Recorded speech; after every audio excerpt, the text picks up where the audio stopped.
اتنے اللہ کی طرف سے حالات اور مشکلات آنے کے باوجود بھی جاگنے تیار نہیں ہیں. اور جاگیں گے کب؟ جب سوئے ہوں تو جاگیں گے. اور حقیقت یہ ہے کہ قوم مسلم اس وقت سوئی ہوئی نہیں ہے بلکہ نشے میں ہے.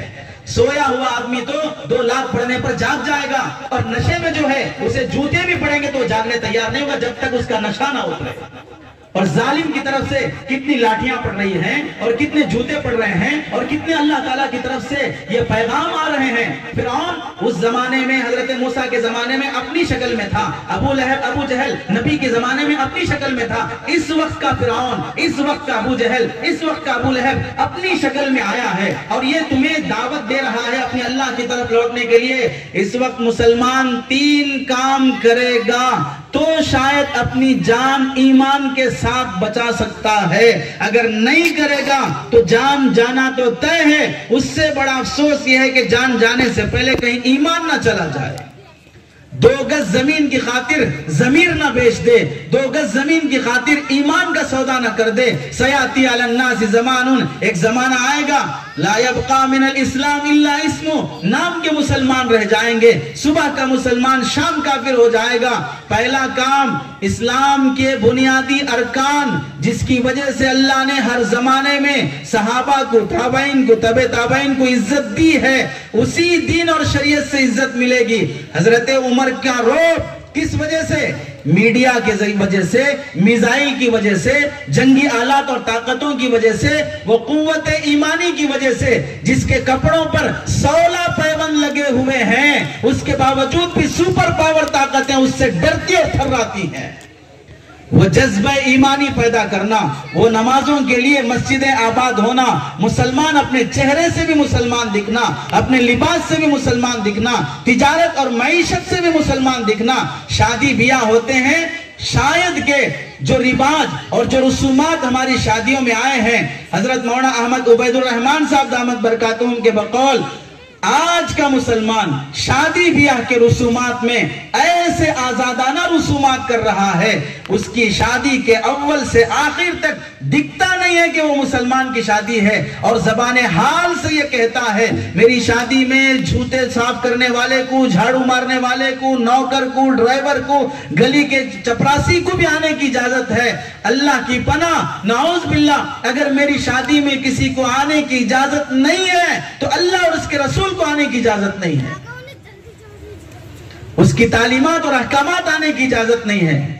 اتنی مصیبتیں آنے کے باوجود آج کی خواتین پاؤمیس کی رسم چھوڑنے تیار نہیں، سانچک کی رسم چھوڑنے تیار نہیں، جماگی کی رسم چھوڑنے تیار نہیں، منہ دکھائی کی رسم چھوڑنے تیار نہیں، گود بھرائی کی رسم چھوڑنے تیار نہیں. رسومات کے بوجھ میں مر جائیں گے، قرضوں میں ڈوب کر ذلیل ہو جائیں گے، بیٹی کی شادی کرنے کے لیے مٹی اور سود پہ لا لیں گے، اور اس کے بعد 2-2 4-4 سال تک وہ سودی رقم ادا کرتے کرتے ذلیل ہو جائیں گے. لیکن ناک باقی رکھنی ہوگی. اس ناک کو بچانے کے لیے گلا بھی کٹنا پڑے گوارا کر لیا جائے گا. عزت رکھ لینا ہے بس. وہ اتنا کھلایا ہے تو میں اتنے کھلاؤں گا، وہ اتنے ڈش بنایا ہے تو میں اتنے ڈش بناؤں گا.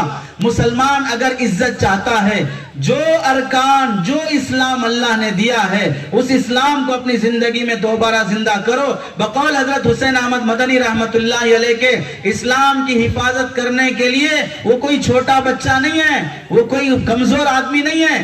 تمہاری زندگیوں میں اسلام آئے گا، اسلام بھی محفوظ ہوگا، تم بھی محفوظ ہوگے. اسے بچانے کے لیے کسی فوج کی ضرورت نہیں ہے. تم سچے مسلمان بن جاؤ، اسلام بھی بچے گا، تم بھی بچو گے. ورنہ حجاب کا مسئلہ بعد میں اٹھا، حجاب کی توہین پہلے ہم نے کی ہے. سود کا مسئلہ بعد میں اٹھا، سودی کاروبار ہم نے رواج دیا اور اسے معمولی سمجھا ہے. 3 طلاق کا مسئلہ بعد میں اٹھا اور ہم نے گالی مذاق لائٹ لے کر طلاق کو عام کر دینا، فون پہ، فیس بک پہ، واٹس ایپ پہ طلاق دے دینا، چھوٹی چھوٹی باتوں پہ طلاق دے دینا. ہم نے جب شریعت کا کھلواڑ کیا تب دشمن کو موقع ملا ہے شریعت پر انگلی اٹھانے کا، شریعت کو کھلواڑ بنانے کا. ہم نے اپنی شریعت کو پامال کیا ہے، اسے کیا لینا دینا کس کے چہرے پہ نقاب ہے نہیں ہے، کون طلاق دے رہا کون نہیں دے رہا ہے، کون پراپرٹی پوتے کو دے رہا بیٹے کو دے رہا ہے، اسے کیا لینا دینا ہے؟ ہم نے اسے مذاق بنایا، شریعت کا کھلواڑ کیا، تب دشمن کو ہاتھ میں موقع آیا، ورنہ جنگل کی لکڑی جب کٹتی ہے تو کلہاڑی کے ساتھ لکڑی بھی ساتھ دیتی ہے۔ تو پہلا کام مسلمان سچا مسلمان بن جائے تو اسے گری ہوئی اور لٹی ہوئی عزت واپس مل سکتی ہے۔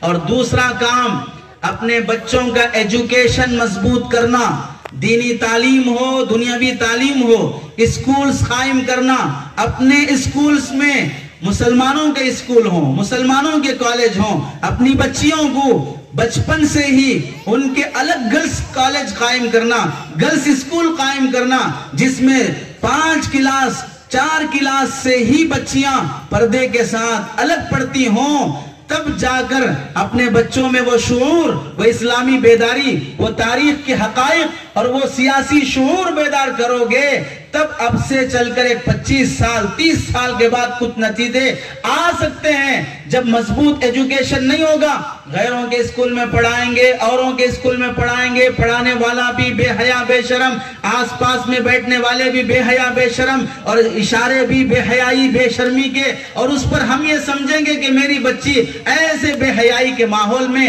1 بار 2 بار 3 بار نہیں 10 سال تک مسلسل آتی جاتی رہے گی، اور اس کے بعد بھی اس کی عزت بھی محفوظ، اس کی نیت بھی محفوظ، اس کے خیالات بھی محفوظ رہیں گے۔ ماحول کا تاثر اس سے پہلے، آج سے 25-30 سال پہلے 40 سال پہلے میڈیا نہیں تھا، موبائل نہیں تھا، ایسی بے حیائی نہیں تھی۔ بتاؤ ہم میں سے جو 30-40 سال کے ہیں، اپنی جوانی میں جبکہ اتنے بے حیائی کے آلات موجود نہیں تھے، اس زمانے میں اپنی جوانی کو ہم نے محفوظ نہیں رکھ سکا، تو آج اتنے بے حیائی کے آلات ہونے کے بعد ہماری نسل پر کیسے اعتماد ہے کہ ایسے بے حیائی کے آلات اور ماحول میں یہ اپنی جوانی کو محفوظ رکھ لیں گے۔ اپنا ایجوکیشن سسٹم جب تک نہیں بدلے گا، اس وقت تک ترقی نہیں ملے گی اور عزت نہیں ملے گی۔